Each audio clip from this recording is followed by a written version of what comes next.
O bueno, concepto de vivienda semilla, que realmente no olvidemos ya de vivienda semilla en emergencias y en desastres, como vivienda emergentes y que se ponen y que se montan en un día, ¿por qué no? Son el germen de la futura vivienda.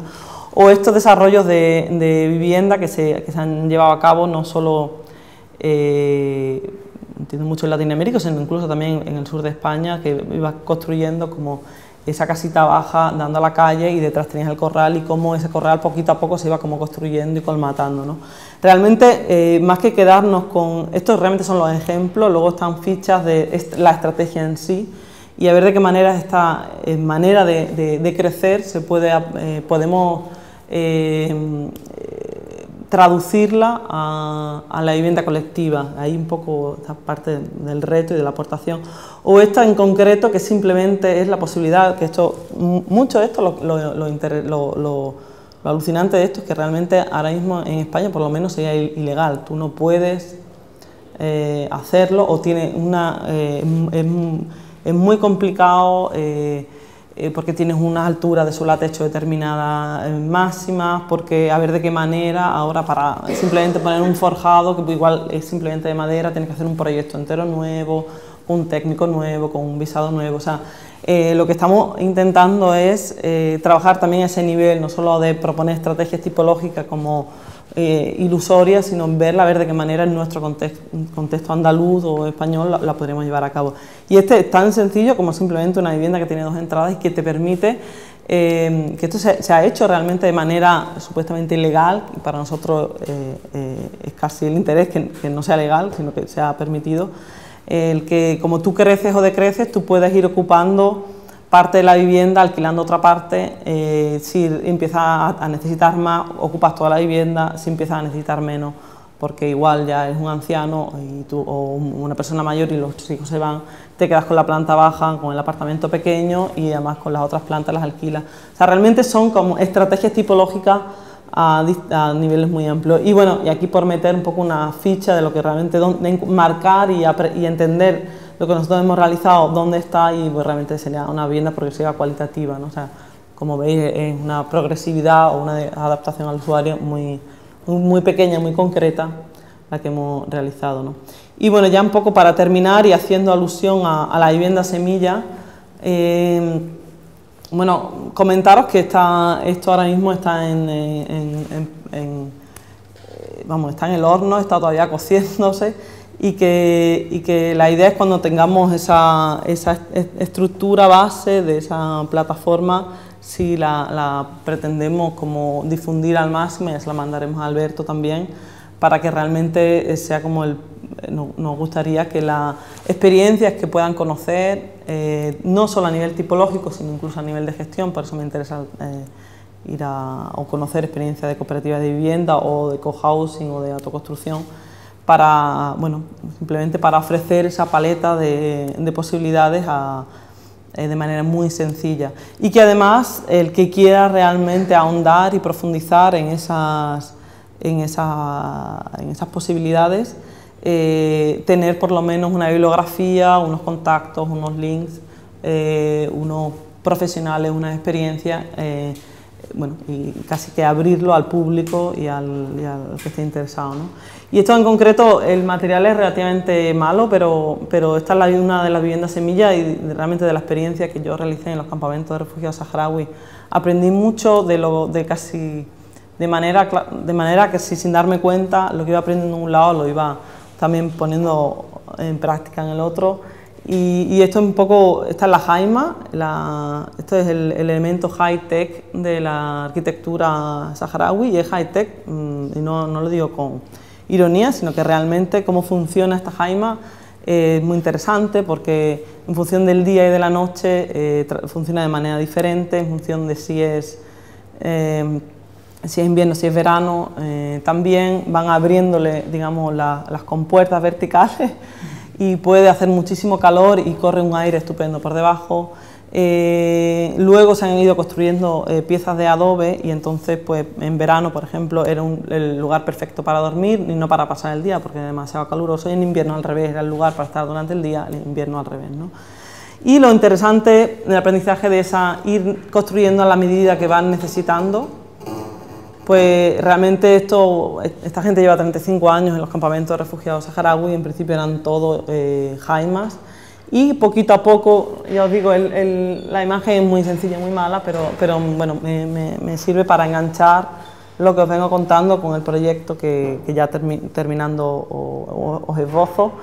Bueno, pues la necesidad de poder cocinar fuera, iba saliendo las cocinas fuera de la jaima, lógicamente, porque muchas se quemaban y provocaban. Luego sacar esos cuartos de baño y tener un cuartito de baño, luego construir una primera pieza donde habitar en ese momento del día o de la noche que fuera necesario para vivir mejor, y luego pues ir construyendo poquito a poco y construyendo aquí sigue estando la jaima, muchos de los ejemplos, la jaima sigue estando ahí dentro, pero bueno, esta manera de ir haciendo la medida en la que se va necesitando. Realmente nos interesa mucho aprender de estos procesos de las cassettes, ¿no? O sea, del proceso de bajos recursos,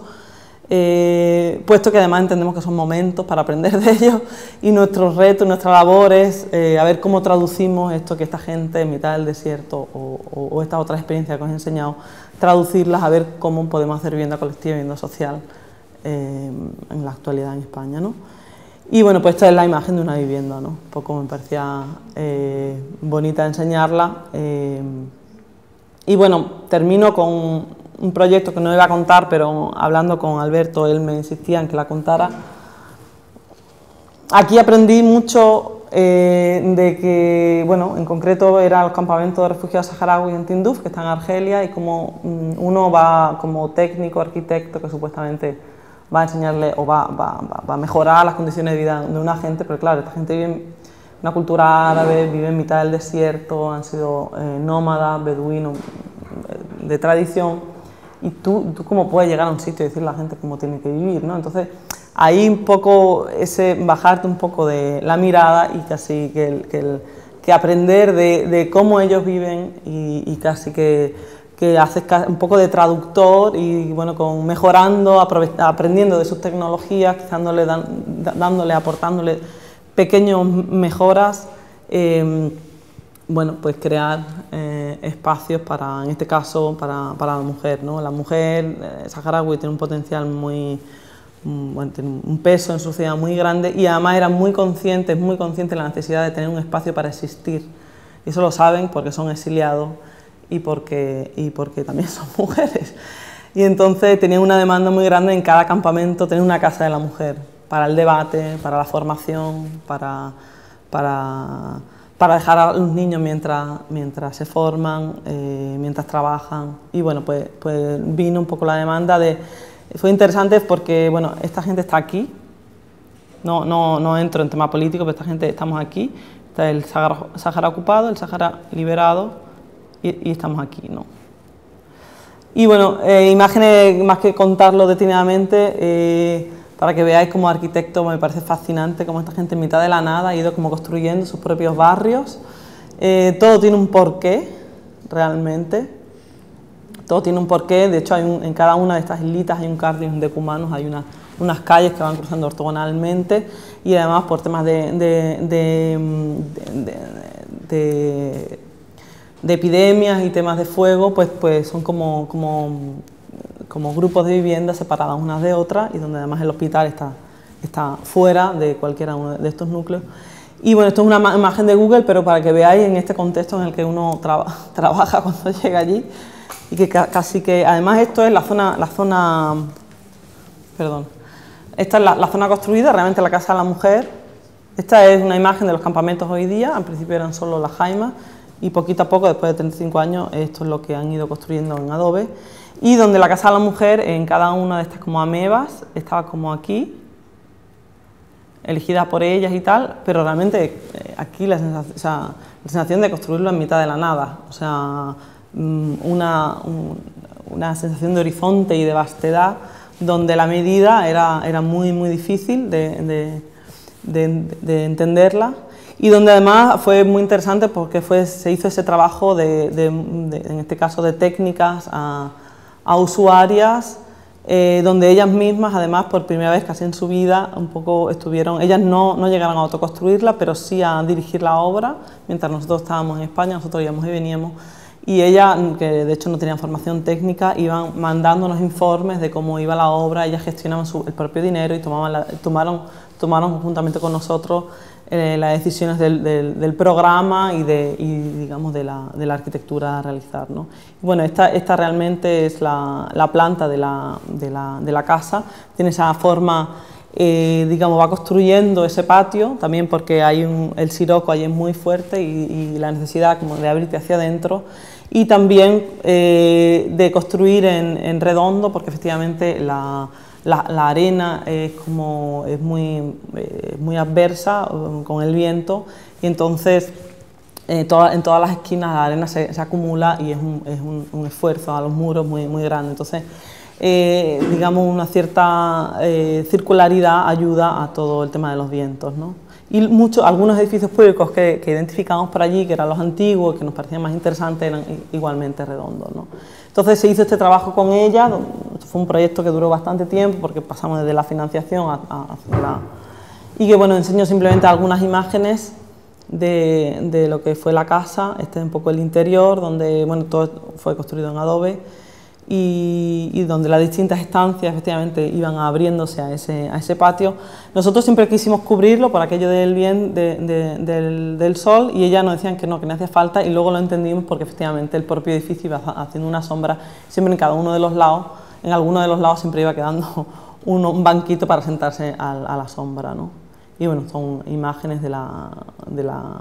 casa justo antes de inaugurarse. Y estas son las usuarias o las habitantes o las trabajadoras de la casa de la mujer, ¿no? Y bueno, esto es el día de la inauguración y bueno, ya me quedo ahí.